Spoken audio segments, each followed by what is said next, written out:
Hello and welcome to another edition of News Showcase. I am Priya, Tamil Nadu's first artificial intelligence news presenter. Police reinforcements have been deployed at a village in Mandya district in Karnataka state amid rising tension over the removal of a Hanuman flag. On Saturday, authorities removed the flag in Keragodu village, which started protests by supporters of the BJP. Reports quoting district officials said permission was granted only to hoist the national flag on Republic Day, which was confirmed by State Chief Minister Siddaramaiah. The official said hoisting of a Hanuman flag instead of a national flag cannot be allowed in a public place. According to reports, the BJP announced protests in the state capital Bengaluru and in all districts of the state to condemn the removal of the flag and criticize the intervention of the police. The Tamil Nadu government has declared that, as of Tuesday, all government-run buses travelling to locations in the state's south will leave from the recently constructed terminal at Kilambakkam. According to reports, the new terminal would also house private long-haul bus operators. According to Transport Minister Sivasankar, only buses operating on the ECR line will leave from the Coimbatore terminal. The minister clarified that it was anticipated that the arrangement will reduce traffic congestion across Chennai.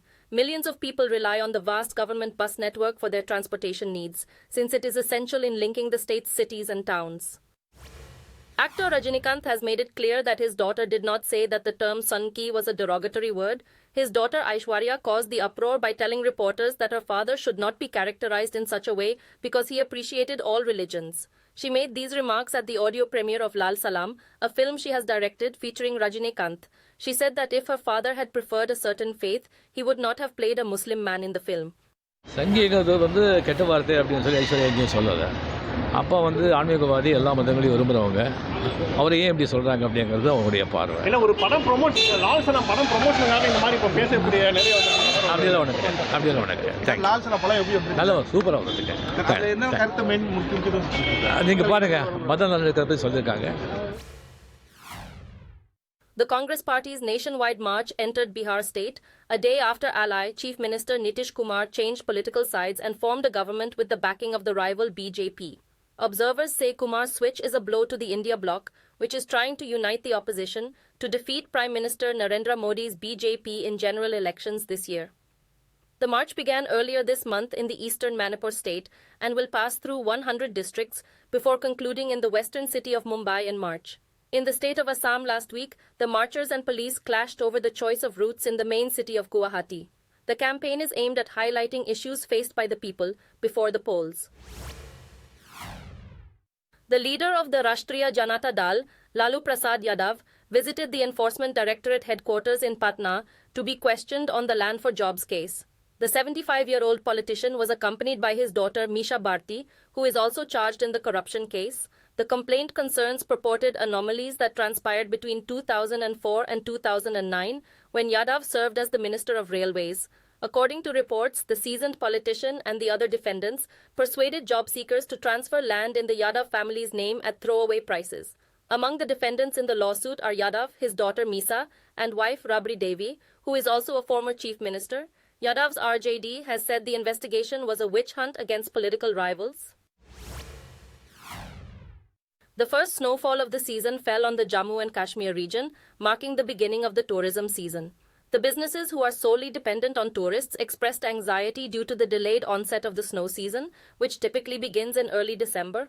There was footage of highways that were buried in snow, as well as residences and shelters with their roofs covered in snow. In the Bandipur region, snow removal equipment were seen on the roads and streets to ensure easy traffic flow.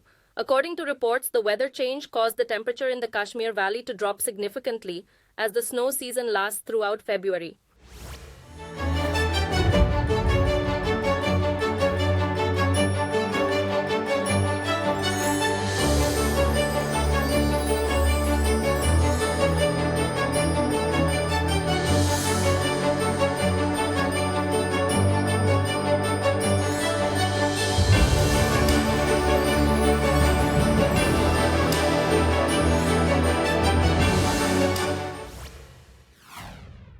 Local media reports say the Maldivian Democratic Party, which is in the majority in parliament, has garnered enough signatures to file a resolution to remove President Mohamed Muizzu from office.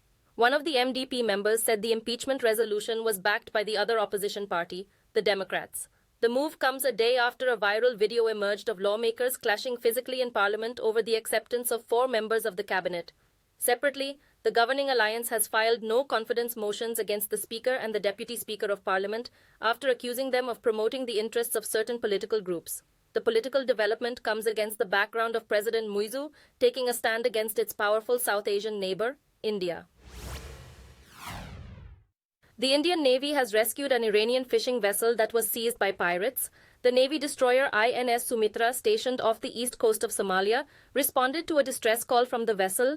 The ship was on patrol near the Gulf of Aden when it intervened and released the fishing vessel's crew taken hostage by the pirates. The Navy said all the 17 crew were rescued safely and the ship was sanitized before it continued its journey. It said the rescue mission symbolizes the Indian Navy's resolve towards safety of all vessels and seafarers at sea in the region prone to pirate attacks. A drone strike on a U.S. base close to Jordan's border with Syria has resulted in the deaths of 3 U.S. soldiers and numerous injuries. According to U.S. President Joe Biden, radical Iran-backed militant groups were behind the attack. After Hamas's attack on Israel on October 7th, this is the first time that U.S. personnel have been killed in the area by a strike.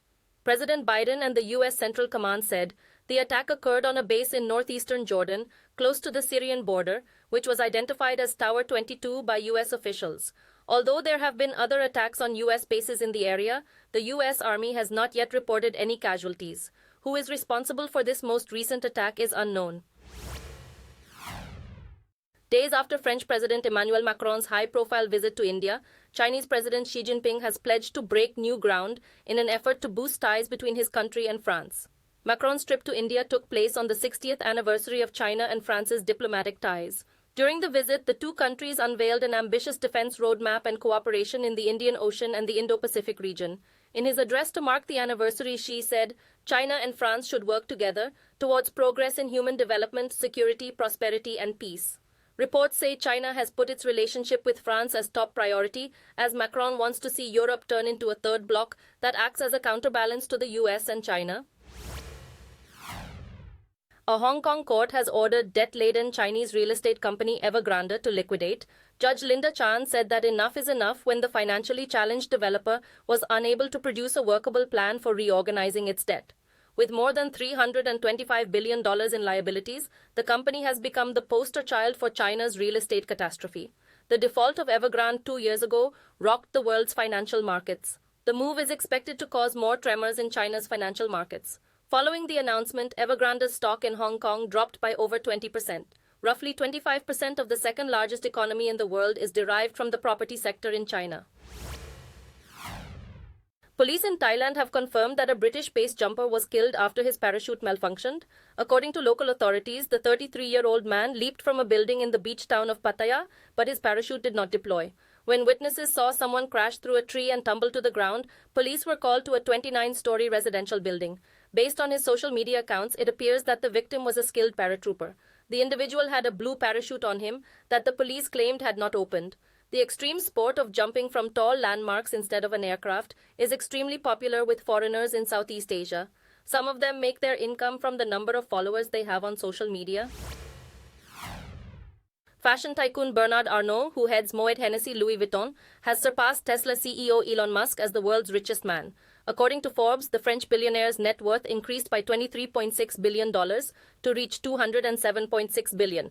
The report said Arnault climbed to the top spot after Musk lost more than $18 billion. Since 2022, the two billionaires have reportedly been in a tug-of-war in the rankings, with Arnault apparently taking the lead late in the year.